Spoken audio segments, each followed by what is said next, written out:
Oh, wow. Delay. Wow. I didn't know that. I just wondered if you had a quick injury update, and then maybe just some thoughts on tomorrow's game and I don't know the stretch you guys are about to enter. Yeah, injury update is Zuby will not be available for a while.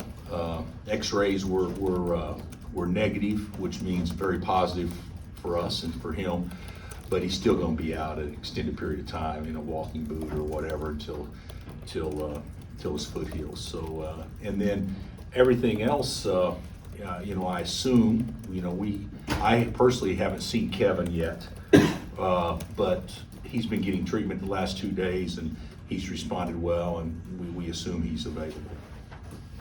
And the thoughts on the game, excited to play it. It was a fun game, even though wrong team won the first time we played them.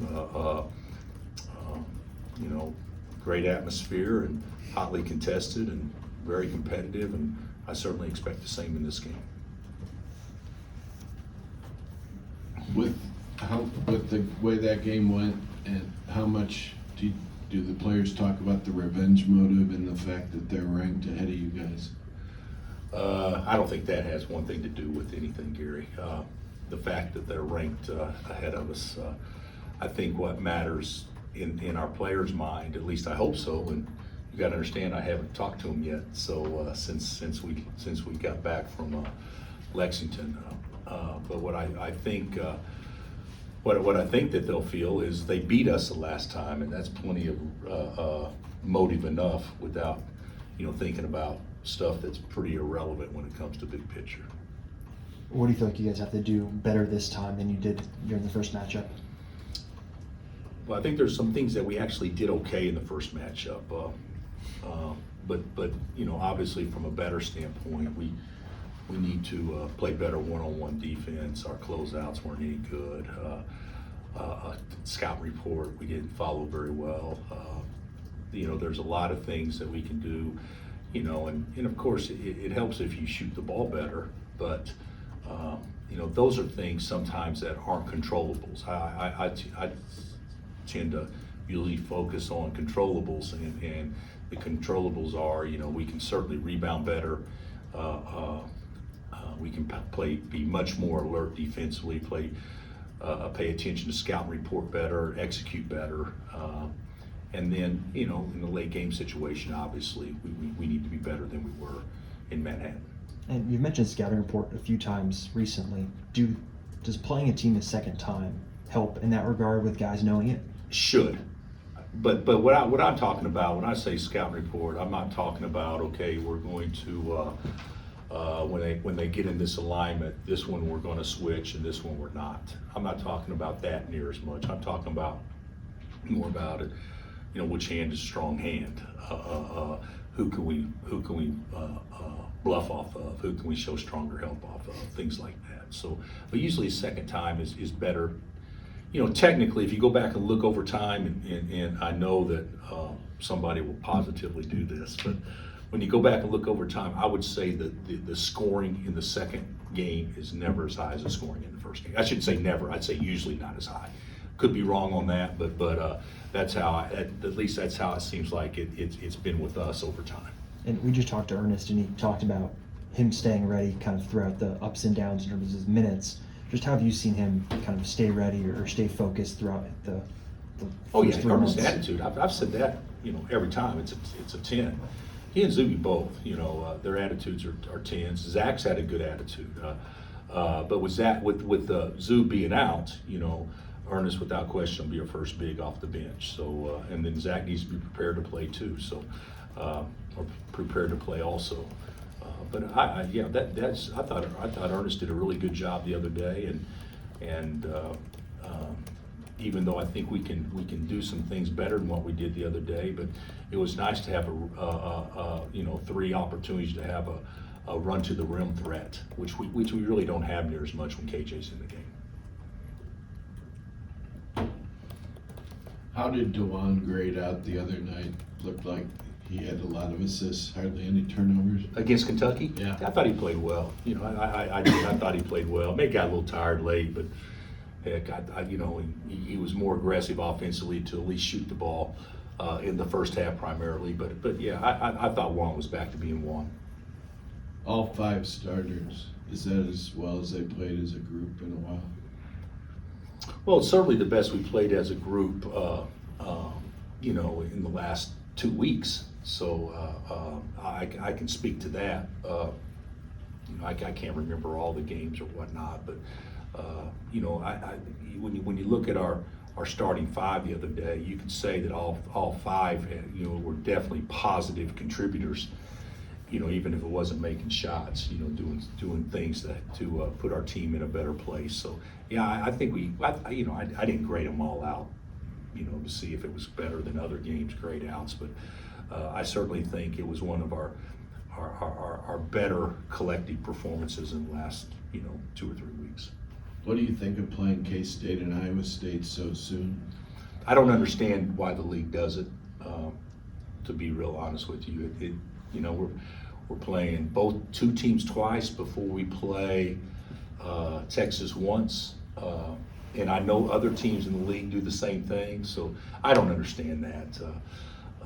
But you know, maybe television has a lot to do with it. I don't know, but it's you know, it's obviously, you know, what we have, and you know, we're fine with it because that's the way it is. But it just seems like to me, in a perfect world, you would try to space those games out a little bit more for different reasons. And I don't know if anybody else feels the same way, but it seems strange to me sometimes playing a team within, would that be within 2 weeks? I think so. It's within 2 weeks of when we last played them. Were Zuby and Kevin ankles or feet? What's wrong with them? Yeah, Zoob's is more, well, I guess I'm just gonna say foot, and Kev's is more his ankle. Yeah. I don't have much of a memory, but I think you guys did a great job on Noel 2 weeks ago. Sills, you know, had a really good game. Can you just talk about those 2 things? Well, if you add those 2 together, they got what they were averaging, probably.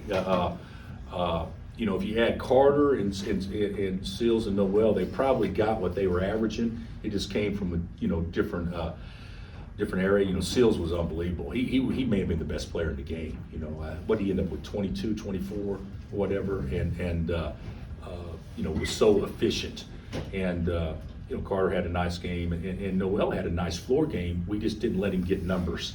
But that's obviously got to be a big key, because he's a guy who can go for 30 any night and get, you know, 10 dimes in the same game. So we can't let him control the game. And even though I thought we did a decent job on him last time, we obviously didn't do a good enough job on the other guys that certainly negated the good job we did on him. And back to Saturday, you know, your bigs were going against the unanimous choice for Player of the Year last year. You know, it's just only natural instinct that you be a little bit in awe of going against those guys in their own gym, and the way KJ and Ernest just attacked him so aggressively. Were you impressed with that, or certainly expected? I tell you what, this is what I was probably the most impressed with. KJ made him guard, because that was the whole deal, you know, try to score. And he made him guard, and he was able to guard. You know, we didn't shut him out down by any reason. What do you have, 18 and 9 or whatever? You know, it's still first team All-American numbers, so it's not like we shut him down. But what we did a great job of is limit what he probably does best, and that was getting to the offensive glass. And you know, I've watched the tape. We did a great job defensively on blockouts. And KJ was the majority of the time, but Ernest obviously did a great job as well. And then our rotation rebounding with other guys rotating to block guys off was the best it's been in a while. I know it's just one game, but you guys are running a 3-game losing streak, and to win a game like that on the road, how big of a boost can it be, or could it potentially be for you guys? Well, I think it, you know, helps with mojo a little bit. You know, I said this. I think it was Matt that asked me the other day. You know, that wasn't your normal 3-game losing streak. So we had one really bad game in there, in which we played poorly, but that wasn't your normal 3-game losing streak. because the teams are so good, and you know, the teams are still so good, and starting obviously with K-State tomorrow. So I think it was important that we I always say don't let one become two or two become three. Well, we did. So now we couldn't let three become four in that situation. So hopefully it'll be good for our confidence, our mojo a little bit. Bill, you mentioned that you'd rather have the second matchups with Kansas State and Iowa State more spread out for different reasons. Not for Kansas State and Iowa. I'm talking about in general. Why would Team A play Team B regardless of who they are in a short amount of time? So that's what I was saying. Yes. What's the benefit you see there in playing teams a second time more spread out than 2 weeks? It's more real. You have a better feel for the league. If you have one injury, now potentially one guy doesn't play in 2 games where it wouldn't be that way the other way around. So that's how I see it. To at least to me, it happens that way in other leagues. If I'm not mistaken, Purdue and Michigan State played in East Lansing 2 weeks ago, and then they played again yesterday. So it's not unusual to have things like this happen. It just seems strange to me why it does. That's all I'm saying. Whether you want to share it or not, when you saw K-State the first time, did you learn a lot about them that you maybe hadn't seen on film? Whether it was something they did or not, I don't know. But just seeing them, how much did that change how you can prepare this time?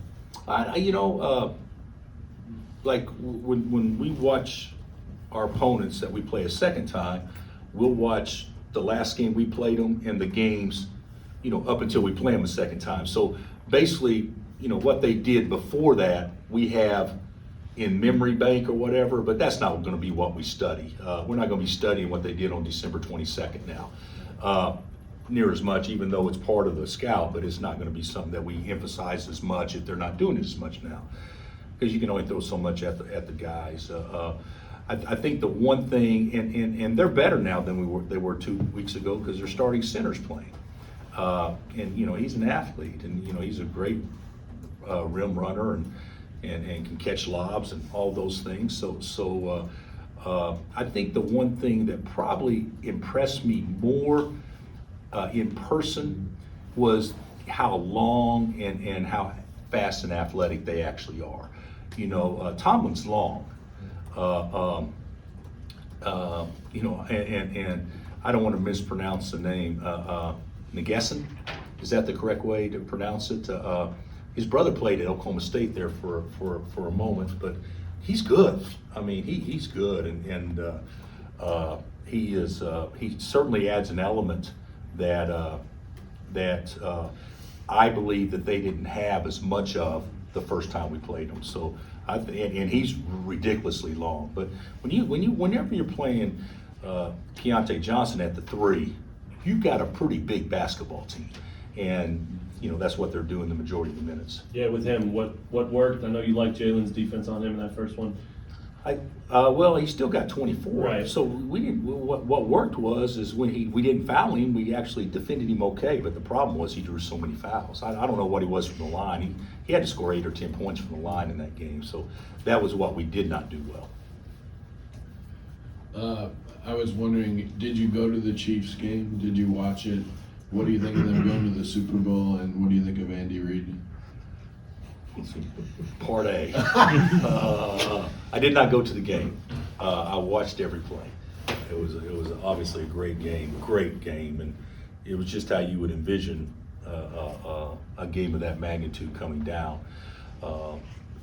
I will say this, and not being a football expert, to throw for 350 yards and don't have any healthy number 1 targets, it's pretty amazing. Those receivers did a great job, and obviously, quarterback's pretty good, and I'm really happy for Coach Reid, which I think everybody in this area, should be, because you talk about a storyline going into the Super Bowl. I mean, this is going to be fun for media for a couple of weeks. So I just hope he can enjoy it, because pretty special to get there, I'm sure. Anything else?